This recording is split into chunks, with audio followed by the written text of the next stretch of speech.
பாஜக சாதிவாரி கணக்கெடுப்பை குறித்து பேசுவதில்லை. ஆனா காங்கிரஸ் பேசுறதுங்கிறது வாக்கு வங்கி அரசியல் அப்படின்னு தொடர்ந்து ஒரு குற்றச்சாட்டு தேர்தல் பரப்புரையில வைக்கப்படுது. சூர்யா என்ன சொல்றாருன்னா, இதுவரைக்கும் இங்கே ஓபிசி எஸ்சி எஸ்டி கிட்ட இருந்த இடஒதுக்கீடை எடுத்துதான் இங்க கொடுக்கப்பட்டிருக்கிற இடபிள்யூஎஸ்க்கு கொடுக்கப்பட்டிருக்கதே கொடுக்கப்பட்டிருக்கு. அதனால அவங்க ஓபிசி எஸ்சி எஸ்டிக்கு தான் அவங்க தீங்கு செஞ்சிருக்கிறாங்க அப்படின்னு ஒரு வாதத்தை வைக்கிறார்.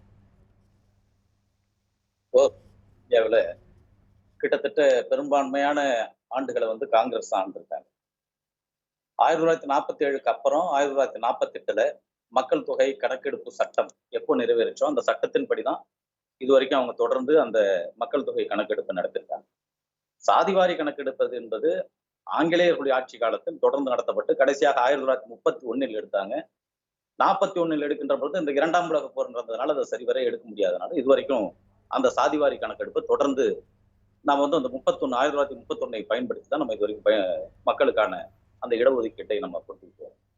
இது ஒரு புறம் இருக்க, 1980களிலே இந்திய தேசத்திலே ஓபிசியை சார்ந்த மாநிலங்களிலே ஒரு அதிகமான போராட்டங்கள், ஏனென்றால் அந்த பிற்படுத்தப்பட்ட மக்களுக்கு இடஒதுக்கீடு வேண்டும் என்று ஒரு கவனத்தில் கொள்ளுகின்ற பொழுது அன்றைக்கும் காங்கிரஸ் ஆட்சி தான் மத்தியில இருந்தது. ஆனால் அதை தொடர்ந்து அவர்கள் நிராகரித்து தான் வந்தார்கள்.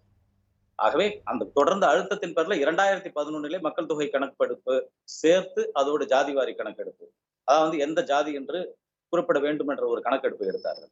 ஆனால் அதற்கப்புறம் எடுக்கின்ற பொழுது அதுல உட்பிரிவுகள் நிறைய இருக்கின்றது என்ற ஒரு சில காரணங்களை காட்டி அதுவும் தொடர்ந்து நிறுத்தப்பட்டிருக்கிறது. ஆகவே இன்றைக்கு காங்கிரஸ் சொல்லக்கூடியது வாக்கு வங்கி அரசியலுக்காக சொல்லுகிறார்கள் என்ற கருத்தை தான் நாங்கள் பார்க்கிறோம். ஏனென்றால் அப்படி நிறைவேற்றிருந்தா கிட்டத்தட்ட 50 ஆண்டு அரை நூற்றாண்டுகளுக்கு மேலாக காங்கிரஸ் இந்த நாட்டில் ஆண்டிருக்கிறது. அப்பொழுதெல்லாம் வைக்காத நிறைய மாநிலம் ஆரம்பிக்கும் போதே அப்படிதான் வைத்தேன். அவரே அதை நிறைய மாநிலங்கள் இதுக்கு முன்னாடி இருந்த நிலைப்பாடுல இருந்து இன்றைக்கு காங்கிரஸ் மாறி இருக்கக்கூடிய நிலைப்பாடு வரைக்கும் எல்லா ஆவணங்களோட புள்ளி விவரங்களை தானே அவருமே முன்வை. சரிங்க மேடம், இது தேர்தல் காலகட்டம் சொல்றாங்க. இன்னைக்கு பீகாரை தொடர்ந்து அடுத்தது மாநில அளவில் சாதிவாரி கணக்கெடுப்பை கர்நாடகம் நடத்தி இருக்கிறது. இன்றைக்கு கர்நாடகத்தில் அவர்களுடைய ஆட்சி இருக்கிறது. அது விரைவாக அதை வெளியிடுவதற்கான சாத்தியக்கூறுகள் இருந்தாலும் அவர்கள் சட்ட ரீதியாக அங்கே போராட்டங்களை, அதாவது உயர் நீதிமன்றத்தில் ஒரு வழக்குன்ற ஒரு காரணத்தை சொல்லிட்டு இருக்கிறாங்க. காங்கிரஸ் ஆட்சி நடைபெறுகின்ற அவங்களுடைய ஆட்சி 3 ஸ்டேட்ல இருக்காங்க. அவங்க அதை இம்ப்ளிமெண்டேஷன் பண்ணலாமே. இப்ப அதிகபட்சம் பாத்தீங்கன்னா கர்நாடகாவில் எடுத்தாச்சு, அதை வெளியிடுவதற்கான தயக்கங்கள் இன்னும் இருந்துகிட்டு இருக்கு.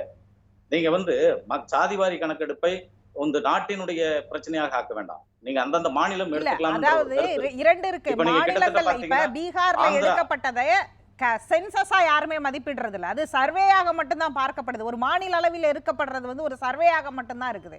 அப்ப நீங்க சென்சஸா மதிப்பிடுறது மத்திய அரசால் எடுக்கப்படுகிற ஒன்றாதான் இருக்க முடியும். அவங்கதான் அந்த சென்சஸா எடுக்கிறது. இப்போ கிட்டத்தட்ட அதான் சொல்றேன், இது கிட்டத்தட்ட அரை நூற்றாண்டு 3/4 நூற்றாண்டு கால போராட்டம். நீங்க கடந்த காங்கிரஸ் ஆட்சி எடுக்கல, இப்ப பிஜேபி நீங்க இப்ப ஆட்சியில இருக்கிறதுனால நம்ம அதை குறை சொல்றோம். நாங்க அதுக்குள்ள போகல. ஏன்னா சாதிவாரி கணக்கெடுப்பு நடத்த வேண்டும் என்றது எங்களுடைய நிலைப்பாடு. அதுல எங்களுக்கு எந்தவித மாற்று கருத்தும் இல்லை.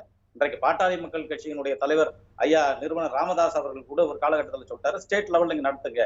இன்றைக்கு தமிழ்நாட்டிலே அதை நடத்த முடியாத ஒரு சூழ்நிலைகள் உருவாயிருக்கு சொன்னார். 1988 இந்த மாதிரி சாதிவாரி கணக்கெடுப்பை நடத்தணும்னு சொல்லி தமிழ்நாட்டில் ஒரு அமெண்ட்மெண்ட் போட்டாங்க, ஒரு கமிஷன் நியமிச்சாங்க. ஆனா 89 வந்த உடனே அது திமுக ஆட்சி நிராகரித்து விட்டார்கள்.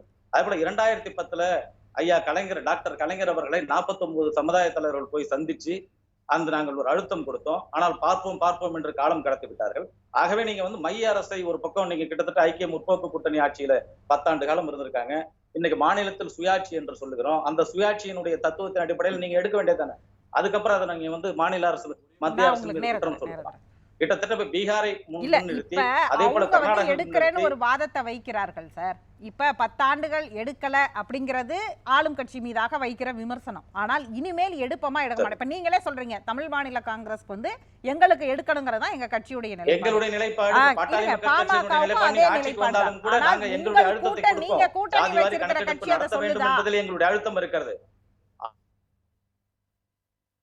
மாநில வாரியாக முயற்சி எடுத்தீங்க. இன்றைக்கு முதலமைச்சர் கடந்த சட்டமன்றத்துல பாட்டாளி மக்கள் கட்சியினுடைய அந்த உறுப்பினர்கள் எல்லாமே இங்க ஜாதிவாரி கணக்கெடுப்பு நடத்தணும் என்று சொன்னாங்க, வெளிநடப்பு செஞ்சாங்க.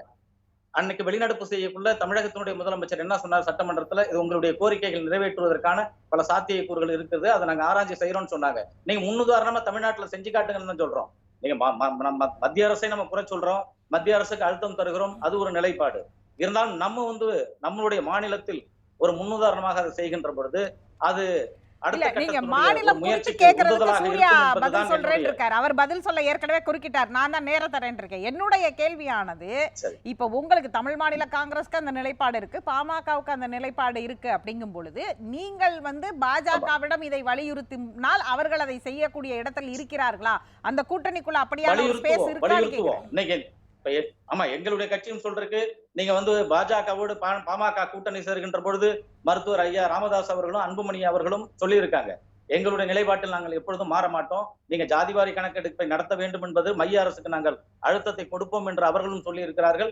எங்களுடைய நிலைப்பாட்டிலும் எங்களுடைய மாற்று கருத்து இல்ல. அது ஆட்சி வருகின்ற பொழுது கண்டிப்பாக வாக்குறுதியில இருந்துச்சு. ஆனா நாங்கள் நீட்டுக்கு ஒருபோதும் விலக்களிக்க மாட்டோம்னு சொல்லிட்டு பாஜகவுடைய மாநில தலைவர் தேர்தல் வாக்குப்பதிவு அன்னைக்கு முதல் நாள் மாலை பிரச்சாரம் முடிகிற நேரத்துல கூட பேசினாரு. அப்ப அந்த கூட்டணிக்குள்ள நீங்க எப்படி நாளைக்கு சாதிவாரி கணக்கெடுப்ப செய்ய போறீங்க? சாதிவாரி கணக்கெடுத்த நிதிஷ் அந்த கூட்டணியில இருக்காரு. ஆனால் சொன்னா நடக்குமா? நீட் தேர்வு தமிழகத்துல குழப்பி விட்டதே திராவிட முன்னேற்ற கழகத்தினுடைய ஆட்சியில் தான். ஏன்னா நீட் தேர்வு ஒரு மாநிலத்திற்கு விதிவிலக்கு அளிக்க முடியாது என்று உச்சநீதிமன்றத்தால் சொல்லப்பட்டது. நீங்க இங்க மக்களை மாணவர்களை குழப்பி இன்னைக்கு நீங்க நீட் தேர்வு எழுத வேண்டாம் என்று சொல்லி போராடி ஒரு சில காரணங்களை மக்களை குழப்பி விட்டாங்க. ஆனா இன்னைக்கு பாருங்க, சாமானிய மக்கள் சாதாரண மக்கள் அமைச்சரவையில் அங்கம் வகித்த கூட்டணி ஆட்சியில நீட் தேர்வு விலக்கு இருந்தது தானே, இல்லாத ஒன்று இல்ல மேடம். இல்ல நீட் தேர்வு விலக்குன்றது அந்த குறிப்பிட்ட காலகட்டத்துல இருந்துச்சு. அதுக்கப்புறம் உச்சநீதிமன்றத்துல போய் உச்சநீதிமன்றம் தெளிவா சொல்லிட்டாங்க, எந்த ஒரு மாநிலத்துக்கும் குறிப்பிட்ட முறையில விதிவிலக்கு அளிக்க முடியாதுன்றத சொல்லிட்டாங்க. அதன் அடிப்படையில் தான் நீட் தேர்வு வந்திருக்கு. நீட் குறித்து நம்ம நிறைய பேசிட்டோம். எனக்கு அதுக்கு மட்டும் அந்த விளக்கத்தை மட்டும் சொல்லுங்களேன். இப்ப நீங்க ஒரு நிலைப்பாட வைக்கிறீங்க, அவங்க ஒரு நிலைப்பாட வைக்கிறாங்க, அப்புறம் எப்படி சாதிவாரி கணக்கெடுப்பு எடுக்கிறது? சரி, இப்ப நீங்க எங்களுடைய நிலைப்பாட சொல்லிட்டீங்கல்ல. இப்ப கம்யூனிஸ்ட் காங்கிரஸ் எந்த நிலைப்பாட்டுல இருக்காங்க? இன்னைக்கு கேரளாவுல என்ன நடக்குது? இந்த கேரளாவுல மிகப்பெரிய போர் யுத்தம், பாரத யுத்தம் நடக்குது. அவங்களே சொல்றாங்க, பினராயி விஜயன் அவர்கள் முதலமைச்சர் சொல்றாரு, இதெல்லாம் இந்தியா கூட்டணி என்பது ஒரு தேர்தலுக்கான உடன்பாடு என்பது போல அவங்க பேசுறாங்க. அப்ப அங்க மட்டும் ஒரு கொள்கையோடு இருக்காங்களா கூட்டணிகள்? அதாவது தேர்தல் பரப்புரைகளை இன்றைக்கு தேர்தல் பிரச்சாரத்துல வாக்கு வங்கி அரசியல் செய்ய வேண்டும் என்ற அடிப்படை நோக்கத்தில் தான் சொல்ல போனால் சாதிவாரி கணக்கெடுப்புக்கு முன்னாடி நடந்த இடபிள்யூஎஸ்கான வாக்கு நாடாளுமன்றத்தில் நடந்ததுல திமுக மட்டும்தான் எதிர்த்தது, காங்கிரசும் இடதுசாரிகளும் ஆதரித்தார்கள். அப்ப அவங்க இடஒதுக்கீடு சாதிவாரி கணக்கெடுப்பு எல்லாத்துலயும் ஒன்னாதான் இருக்காங்க. நான் இந்த அவங்க அங்க விமர்சனங்கள் இருக்கு, அவங்க ரெண்டு பேரும் யுத்தத்தை நடத்திட்டு இருக்காங்கிறத மாற்று கருத்து இல்ல. ஆனால் இந்த கொள்கையில ஒன்னா நிக்கிறாங்கல்ல அப்படின்னு கேக்குறேன். எந்த கொள்கையில? சாதிவாரி அப்படின்னா நீங்க கம்யூனிஸ்ட் அங்க கேரளாவில் நடத்திருக்கலாமே. நீங்க எல்லாமே மைய அரசு மாநில அரசு நடத்தணும் அப்படிங்கறத மத்திய அரசு தான் சார் நடத்த முடியும். ஒட்டுமொத்தமா மாநில அரசு நடத்துவதை எப்படி நீங்க சென்சஸ் கணக்கிடுவீங்க மேடம்? அதற்கு முன்னாடி காங்கிரஸ் மத்திய அரசு அப்ப மாநில அரசு எடுக்கிறத போய் மத்திய அரசுக்கு இம்ப்ளிமெண்ட் பண்ணுவீங்களா? அப்ப எல்லாத்தையும் கல்வி, வேலை வாய்ப்பு எல்லாத்தையும் பொதுப்பட்டியல்ல இருந்து நம்ம கொண்டு வந்துருவோமா? எல்லாத்தையும் இங்க கொண்டு வந்துருவோமா? மாநில பட்டியலுக்கு கொண்டு வந்துருவோமா? 2011க்கு முன்பாகவே 80களில் நடந்த போராட்டம், அன்றைக்கு காங்கிரஸை எதிர்த்து காங்கிரஸ் இடஒதுக்கீட்டை அதாவது வேணும், ஜாதிவாரி கணக்கெடுப்பு நடத்த வேண்டும் என்று அன்றைக்கு பல மாநில கட்சிகள், ஓபிசியாக இருந்த மாநில கட்சிகள் அன்னைக்கு வலியுறுத்தின. கிட்டத்தட்ட 80ல் தொடங்கிய போராட்டம் 2011 தான் உங்களுக்கு சாதிவாரி கணக்கெடுப்பு நடத்துவதற்கான ஒரு சூழலை உருவாக்குனாங்க. கிட்டத்தட்ட அங்கேயே ஒரு 30 ஆண்டு கால போராட்டம். நீங்க 30 ஆண்டு காலமாக ஓபிசி கட்சிகள் இன்னைக்கு ஊப்பில உருவாயினது, பீகார்ல உருவாச்சு. கிட்டத்தட்ட ஓபிசி கட்சியினுடைய மாநில அங்கம் வகிக்கக்கூடியவர்களாம் மிகப்பெரிய போராட்டம் 30 ஆண்டு காலம் போராடினாங்க. ஆனால் இதுவரைக்கும் நிறைவேற்ற முடியல. பெரும்பான்மையான இந்த தேசத்தை ஆண்டவர்கள், இந்த நாட்டை ஆண்டவர்கள் அவர்களாலே செய்ய முடியல.